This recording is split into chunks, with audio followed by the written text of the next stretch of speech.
talk about Dr. Carter G. Woodson. Dr. Carter G. Woodson has been such an influence on my life because my father was one that was really into history. And he introduced me to Carter G. Woodson when I was just a preteen. I actually read The Miseducation of the Negro before I was 13 years old. That book affected the course of my life. And when I actually started to write myself, my book, the Before and Beyond the Niagara Movement, is totally influenced by Dr. Woodson's work. In 2000, I ended up in the office of the Association for the Study of African American Life and History, the organization that Carter G. Woodson founded in 1915. He founded that organization because he wanted to make sure that our history was documented, the true history. And he stuck with that. His goal was to mentor a group of historians that would take this on for life, and that has happened. But let me tell you something else why I'm so happy to be here. Because Dr. Woodson's most sole supporters during that time were the Omega Psi Phi fraternity. In fact, what many people don't know, and I'm sure you guys know because you're with them, they influenced him to start the Negro History Week. When he started Negro History Week in 1926, the Omegas had already started the Achievement Week, and it's a model after that. But he had no idea that that Negro History Week would become Black History Month and live on, and people all throughout the world would be celebrating it. And you know what? People are celebrating Black History Month without even knowing who founded it. So that is my goal. I want people to learn about Dr. Woodson because Dr. Woodson has not only influenced African Americans, people of African descent, he has influenced the entire world. So I'd like for my 9 volunteer men to first come up. This icebreaker is going to start our presentation off. You will see Dr. Woodson's point of reference, where he came from and where he ended up, come to life right before your eyes through these 9 men.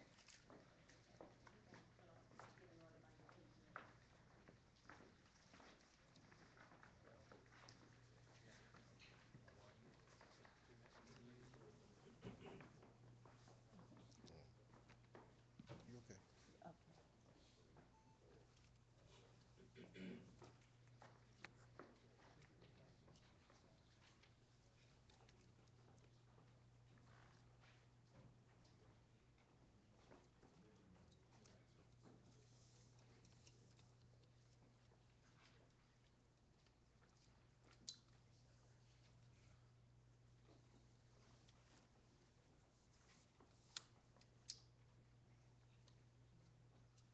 Good morning. I'm going to start off with the life, family experiences of Dr. Carter G. Woodson. He was born in 1875 in Buckingham County, Virginia. His parents were James Henry Woodson and Anne Eliza Woodson, both former slaves. He had 7 brothers and sisters, and 2 of his uncles were teachers in the area. I don't know how much you guys know about the early history of Black folks after slavery, but education was important. However, there was still the importance of raising a family and making money and being able to survive. So the Woodson family, the children went to school, essentially, mainly the boys went to school for 3 months, 4 months, and then they worked the fields, the farm. Turns out that the Woodson family, their grandfather, had a farm, and it was very rare for Black people to own land at that time. So the boys worked the farm for essentially 8 months out of the year and went to school for 4 months. Despite their relative poverty, the father taught them to be insistent upon being recognized as human beings. And he taught them so that they were to believe that they should fight to the limit to be recognized as human beings. That's really, really important. And where I'll stop is that Carter G. Woodson actually taught himself to read. It takes a lot of determination and intestinal fortitude to be able to recognize the need, the importance, and go about taking hold of it, taking command of it, and doing it yourself. Though there were originally only 4 readers, most schools of the 19th century used only the first 2. The first reader taught reading by using of the phonics methods. Once a student could read, the second reader helped them to understand the meaning of sentences while providing the vivid stories which children could remember. The third reader taught the definitions of words and was written at a level equivalent to the modern 5th or 6th grade. The fourth reader was written for the highest levels of the ability on the grammar school level, which students have completed with this book. McGuffey's reader were among the first textbooks in America, which were designed to become progressively more challenging with each volume. They used word repetition in the text as a learning tool. And while the colonial era text offered dull lists of 20 to 100 words per page for memorization, McGuffey used the vocabulary words in the context of real literature, gradually introducing new words and carefully repeating of the old. McGuffey believed that the teachers should study the lessons of the students and suggested they read aloud to their classes. He listed the questions after each story, for he believed in order for a teacher to give instruction, one must ask questions, always to turn to the next page. The readers emphasized spelling, vocabulary, formal speaking, which in the 19th century America was a more common requirement than today. He read speeches, lectures, essays dealing with civil service reform, a reduction of taxes, tariff for protection, tariff for revenue only, and free trade, and became knowledgeable about populist doctrines advocated by Tom Watson and Williams Jennings Bryan. Frequently, Woodson discussed the history of the race with black miners at Jones's house, and his interest in penetrating the past of his people was deepened and intensified. All right. Good morning, everyone. Good morning. Carnegie Woodson moved with his family in 1895 to Huntington, West Virginia, where he attended Frederick Douglass High School, which was the only high school that African Americans could attend. He finished his high school work in 2 years, which is normally a 4-year program. Desiring more education, he enrolled in Berea College in Kentucky in the fall of 1897. I thought that was pretty interesting, just reading this, that he actually entered a school, a college, an integrated school, because this was both black and white, in Kentucky in 1897. I thought that was pretty interesting. But this had a profound impact on his life because this was the first time he ever came in close contact with other white students, white people, for that matter. And these folks were from the Appalachian, poor whites from the Appalachian area, so they struggled and had the same social and economic issues that he had as a poor black farmer.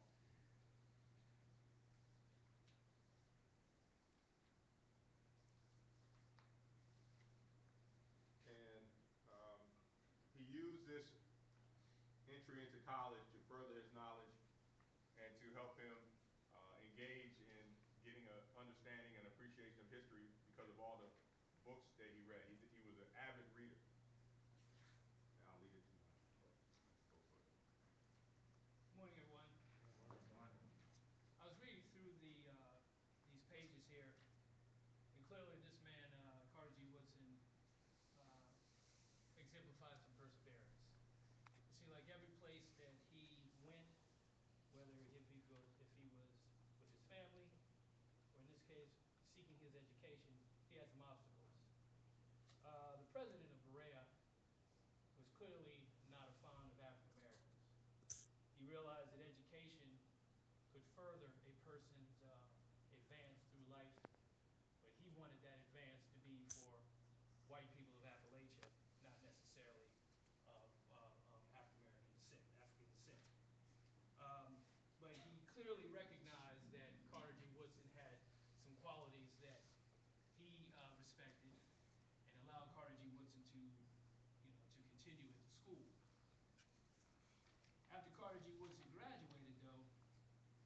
school that used to have allow African Americans there didn't allow them anymore.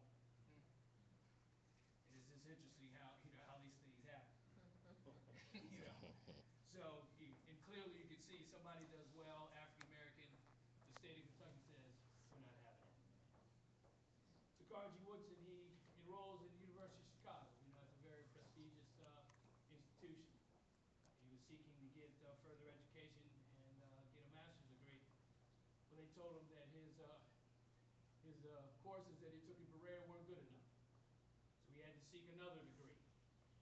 And so he took the courses that they asked him to take, but he persevered and took the graduate courses at the same time. He wanted to study, do a thesis on the black church, but there wasn't enough information for that. So he apparently had some opportunity to study at the University of Paris, and he decided to do his thesis work on the corruption of Louis XV back in his time, back in his rule. And in August of 1908, his thesis was accepted, and he got a master's degree in history and Romance languages and literature. So here you see this man has been just hit with adversity after adversity, but he keeps on going, and he put himself right up in front of the institutions and stood strong. Good morning, everyone. Good morning. Dr. Woodson's professors in Chicago determined that he was capable of advanced studies, so they encouraged him to seek his PhD. At the time, they also advised him that he should apply to Harvard University since he was interested in American history. And basically they did this because the University of Chicago was just awarding advanced degrees. And although he was studying for his master's there, they thought Harvard would be a better choice for him. He was also attracted to Harvard University because this is the university where Dr. Du Bois had studied, and he was fond of him.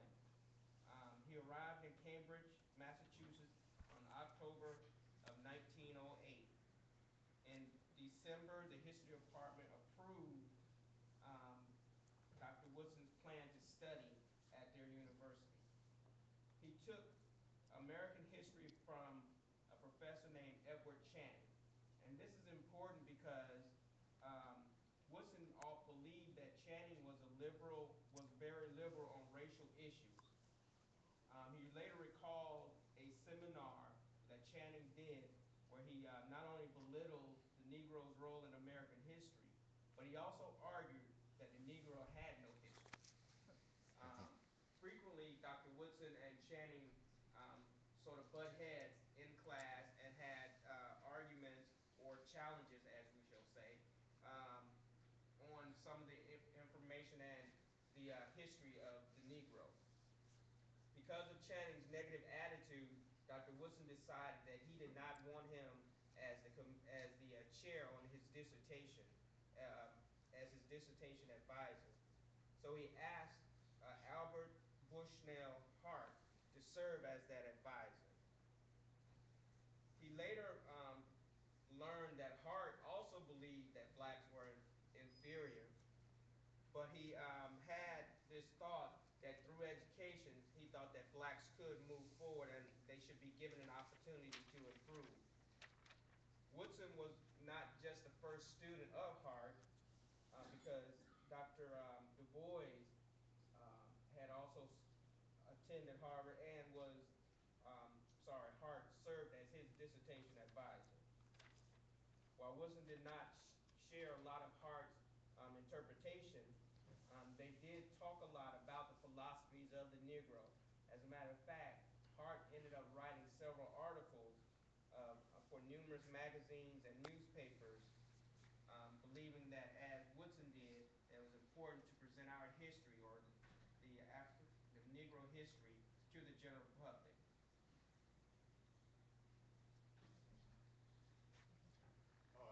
As my brothers had stated previously, Dr. Woodson had to overcome a lot of obstacles to achieve anything in his journey in education. During his first year at Harvard, considerable progress towards his dissertation. Um, he learned later that he would not be permitted to take exams in the spring and that he would not receive his fellowship. During that time, he was given the opportunity to work in the Philippines as a teacher. So he had decided to abandon his hope of completing his PhD, reasoning that once he settled in the Philippines, he would be unable to conduct the necessary research necessary and probably couldn't arrange the travel to come back to the United States to defend his dissertation. So at the end of the spring term, he began his preparations to return to the Philippines to teach. At this time, however, though, he saw an opportunity and applied to become a teacher in the Washington, D.C. public schools and took the required examination.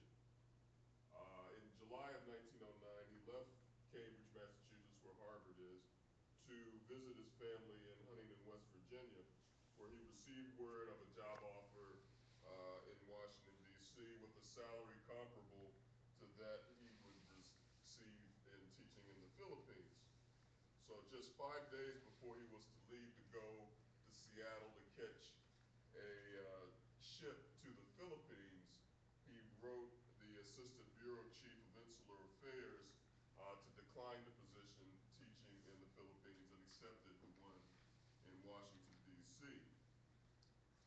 Luckily, once he settled into his daily routine of teaching high school in Washington, he continued his study for the PhD examination and was able to work on his dissertation at the Library of Congress in D.C. He was fortunate that a man named Louis Mellinger worked as a stenographer in the Treasury Department, and he was interested in history and helped him in his preparations. In September of '09, he wrote to Dean Haskins at Harvard to inform him that he would be completing the requirements for the degree and to make arrangements to take the exam on European history.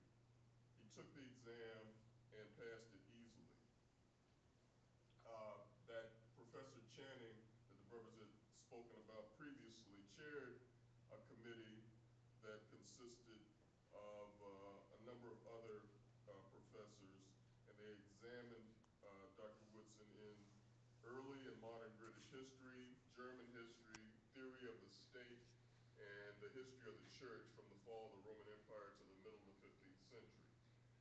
By the spring of 1910, Woodson had completed the draft of his dissertation, and he submitted it to Haskins, Hart, and Channing. And remember, Hart and Channing weren't necessarily big fans of the African-American race. After it was reviewed, Haskins was left with the unpleasant task of informing Woodson that Hart and Channing found his dissertation unacceptable. Not only was the literary composition distinctly rough, as they termed it, but important aspects of the subject had not been covered. So again, you can apply this to what you may go through. You may run into a professor that you might think has treated you unfairly, and this is a good lesson on how you might want to deal with that type of situation. Though he was undoubtedly discouraged by the setback, Woodson was determined to produce an acceptable dissertation and obtain his degree, even if it meant he had to deal with Hart and Channing's criticism. Good morning, everyone. In January 1911, Woodson had produced a draft that he believed was satisfactory. He wrote Haskins, Hart, and Channing, stating that he had spent a year rearranging his dissertation manuscript. Woodson faced an additional setback. Basically, they failed dissertations.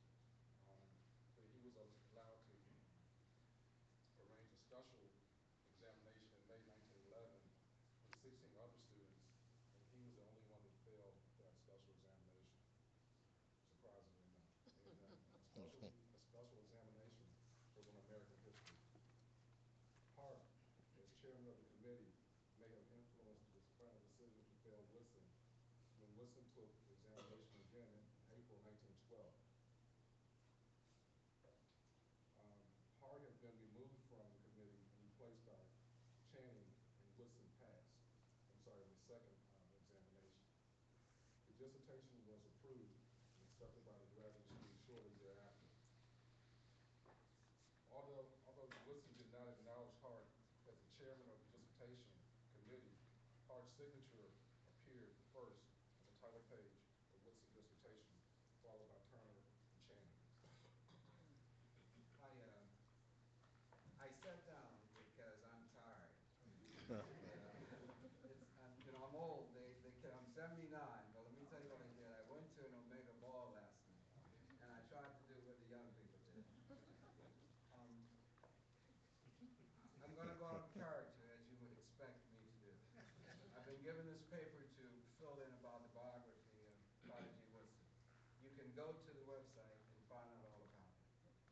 What I want to try to do, just for a second, and if I talk too long, let me know, is to try to create an environment in which he lived, tie him in with the other people who were around him, and see how it might affect you today. Adversity. He was a professor at Howard, and he left in 1915, would tell you that, because he had a dispute with the president. That's when he formed this organization. And I can tell you that when I participated in my first Black History Week program in 1972 as a colonel in the Army, there were only placards which talked about what Black History Week was all about. And now you see this whole plethora of things that you can talk about. But the essence of what we're talking about in Carter G. Woodson is that we, all of us, are beholden to the past. We are shaping the present, and we're responsible for the future. That's your future. But that you've got to take responsibility for that future. And you've got to hold us responsible for making sure that we shape it properly for you. Adversity. I'm going to tell you a personal story.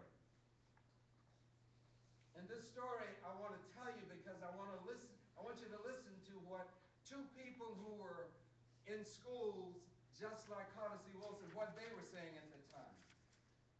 From the time that I entered in 8th grade at Booker T. Washington in Norfolk until I graduated at 15 in 1949, I would walk from my house, stand in front of Granby High School, kiss the streetcar uptown, transfer to the bus to go to Booker T. Washington. That was a daily routine. Those were terrible struggles. But let me tell you what Charlotte Hawkins Brown said, who started a school in 1902 in Sedalia, North Carolina, called the Palmer Institute. Don't let the failures of society keep you from reaching your full potential.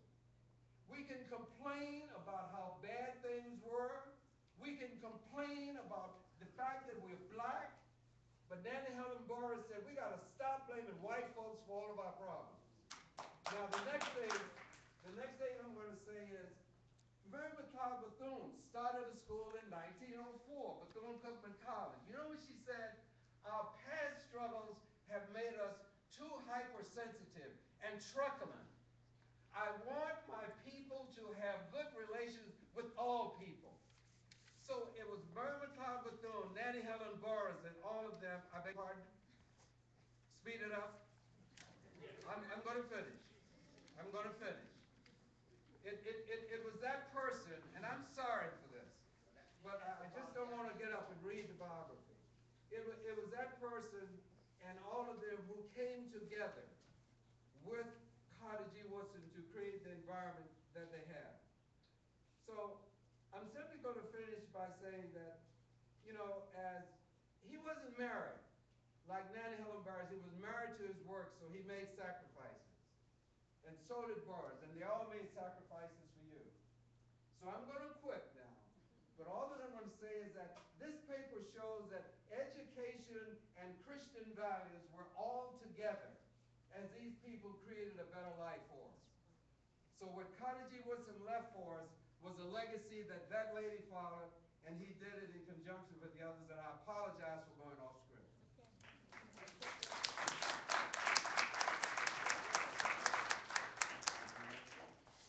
Good morning. As Brother Wyatt has said, the only thing I have left for you to say is Carter G. Woodson dedicated his life to education. 100 plus years later, we are talking about Carter G. Woodson. If you have not read The Miseducation of the Negro, that is a book I ask your parents to get and read that book. It's as relevant then as it is today. Carter G. Woodson, as I said, we speak of him 100 years later. Who here will we be speaking of 100 years from now? Thank you.